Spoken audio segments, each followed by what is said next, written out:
जय श्री महाकाल दोस्तों। तो आइए आप लोगों को मैं आज महाकाल के दर्शन कराने के लिए लेके चलता हूँ।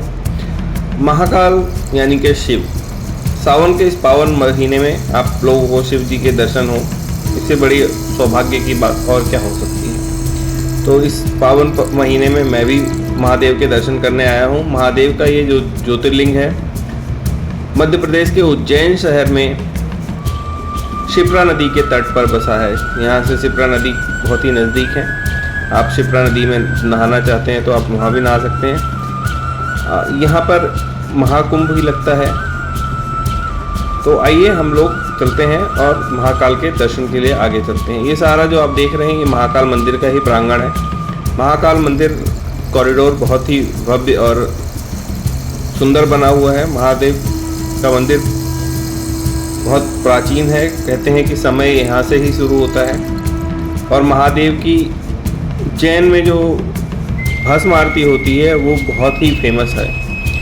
महादेव जब अपने ओमकारेश्वर मंदिर में विश्राम करके सुबह 3 बजे यहाँ आते हैं, उसके बाद महादेव के यहाँ पे स्नान होता है, भस्म आरती होती है। उसके बाद जो है महादेव अपने आगे के काम में लगते हैं। तो उज्जैन मतलब मध्य प्रदेश में जो 2 शिवलिंग हैं, एक ओमकारेश्वर जहाँ पे महादेव की शयन आरती बहुत प्रसिद्ध है, और दूसरा महाकाल उज्जैन। यहाँ की आपको श्रृंगार दर्शन और भस्म आरती बहुत ही फेमस है। भस्म आरती के लिए आपको पहले से बुकिंग करानी पड़ती है अपने समय की, और सुबह जो है भस्म आरती 4 बजे शुरू होती है। उसके लिए आपको पहले से ही रात में लाइन लगना होता है। लाइन लगने के बाद आपका नंबर आएगा, आप भस्म आरती में बैठ पाएंगे। ये महादेव के जो मंदिर का शिखर दर्शन आप लोग कर लीजिए। बहुत ही भव्य, बहुत ही सुंदर प्रांगण है महादेव के मंदिर का। अभी संध्या आरती का टाइम हो रखा है, तो हम भी संध्या आरती में महादेव के मंदिर प्रांगण में हैं। तो इससे बड़ी सौभाग्य की बात और क्या ही हो सकती है।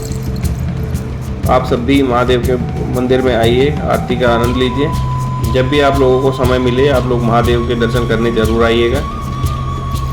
यहाँ आने के लिए बहुत ही आसान है। हर तरह से आप ट्रेन से आ सकते हैं, बस से आ सकते हैं, फ्लाइट से आ सकते हैं। उज्जैन यहाँ का नियरेस्ट रेलवे स्टेशन है, और इंदौर यहाँ का नियरेस्ट एयरपोर्ट है, जो कि 40-45 किलोमीटर दूर ही है।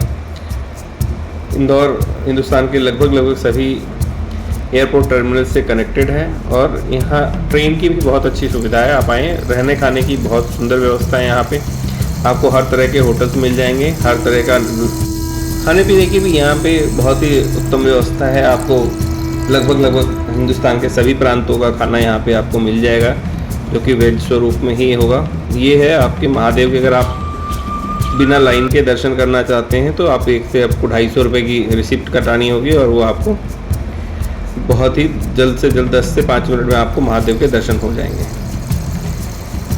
ये आप देखिए वहाँ पे महादेव का श्रृंगार चल रहा है। आप लोग जब भी जाएंगे महादेव के श्रृंगार का दर्शन अवश्य कीजिएगा। शाम को और सुबह दोनों टाइम महादेव का अलग अलग स्वरूपों का श्रृंगार होता है। और इस टाइम आरती का भी टाइम है, तो आप आरती का भी आनंद लीजिए। ये हम लोग महादेव मंदिर के बाहर ही खड़े हैं और आरती का आनंद ले रहे हैं। अभी हम लोग अंदर भी चलेंगे। ये देखिए महादेव की आरती लाइव आप देख सकते हैं। जब भी आप लोगों को मौका मिले आप लोग जाइएगा और महादेव के दिव्य स्वरूप का दर्शन कीजिएगा। महादेव के इस शिवलिंग से ही बोला जाता है कि यहाँ पे समय शुरू होता है। जो सेंटर पॉइंट है समय का वो यही है, महादेव का मंदिर। बाकी आप लोगों को और भी कुछ किसी जगह की जानकारी चाहिए तो आप लोग मुझसे पूछ सकते हैं, मैं आपको कोशिश करूँगा कि बताने की। अगर जहाँ तक मैं अगर आप लोगों को ट्रैवल में हेल्प कर सकूँ तो आप लोगों को बताइएगा कि आपको अगर कहीं भी हिंदुस्तान में या हिंदुस्तान के बाहर कहीं जाना है तो उसके लिए मैं आपकी हेल्प कर सकता हूँ। पासपोर्ट बनवाने में आप लोगों की हेल्प कर सकता हूँ। किसी भी प्रकार का सवाल हो इन सब चीज़ों से रिलेटेड तो आप मुझसे पूछ सकते हैं। बाकी आप लोग महादेव की आरती का आनंद लीजिए, और उसके बाद हम लोग अंदर चलते हैं और महादेव के दिव्य दर्शन जो हैं उसके वहाँ पे लेके चलेंगे आप लोगों को।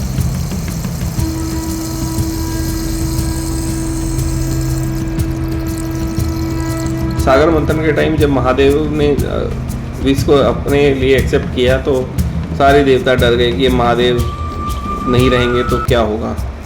लेकिन महादेव ने अपने उस हलाहल को, उस विष को अपने कंठ में धारण किया, ना कि अपने बॉडी में जाने दिया। अभी इसीलिए उनको नीलकंठ भी कहा जाता है महादेव को। महादेव के अनेकों स्वरूप हैं महादेव के। अब जैसे कि आप सभी को पता ही है, महादेव के 12 ज्योतिर्लिंग हैं हिंदुस्तान में, और सभी की अपनी अपनी महिमा है, सभी की अपनी अपनी माया। तो आप लोगों ने अभी तक कितने ज्योतिर्लिंग के दर्शन किए हैं कमेंट में बताइएगा। मैं अब तक जो है 7 ज्योतिर्लिंग कर चुका हूँ, और इस महीने मेरे को 2 ज्योतिर्लिंग और करने हैं, तो मेरे 9 हो जाएंगे। उम्मीद करता हूँ कि इस साल मेरे 12 के 12 ज्योतिर्लिंग पूरे हो जाएंगे। तो आइए हम लोग मंदिर के अंदर चलते हैं। ये मंदिर का कॉरिडोर है जहाँ पे आपको पैदल चलना होता है, चाहे आप सुबह की लाइन में आए चाहे आप शाम की लाइन में आए, लगभग यही रास्ता होता है सबको जाने के लिए। और ये सामने देखिए मंदिर महादेव की जो कपाट है वो खुले हुए हैं, और आप अपने अपनी बारी का इंतज़ार करके अपने दर्शन करिए। हर हर महादेव।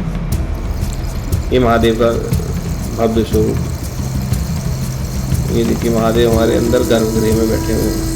हर हर महादेव, हर हर महादेव। तो ये हम मंदिर के बाहर चलते हैं और महादेव के अलग अलग जो मंदिर प्रांगण में और भी छोटे बड़े मंदिर हैं उनके दर्शन करते हैं, और आप लोगों को बाकी मंदिरों के दर्शन भी करवाते हैं। क्योंकि यहाँ पे आप जहाँ भी देखेंगे महादेव का एक न एक स्वरूप यहाँ पे आपको विराजमान मिलेगा। मंदिर कैंपस जो है, कॉरिडोर जो है, वहाँ पे बहुत सारे छोटे बड़े शिवालय हैं।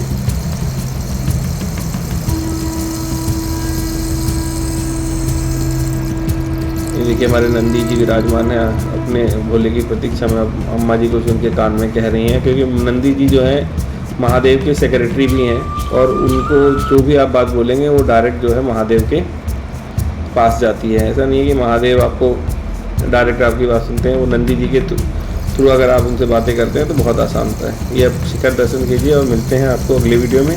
तब तक के लिए बहुत बहुत धन्यवाद। वीडियो में प्यार और आशीर्वाद ऐसे ही बनाए रखें। उम्मीद करता हूँ कि आप लोगों को वीडियो अच्छी लगती होगी। जय हिंद। मिलते हैं अगले वीडियो में। बहुत बहुत धन्यवाद आप सभी का। हर हर महादेव। उमापति महादेव।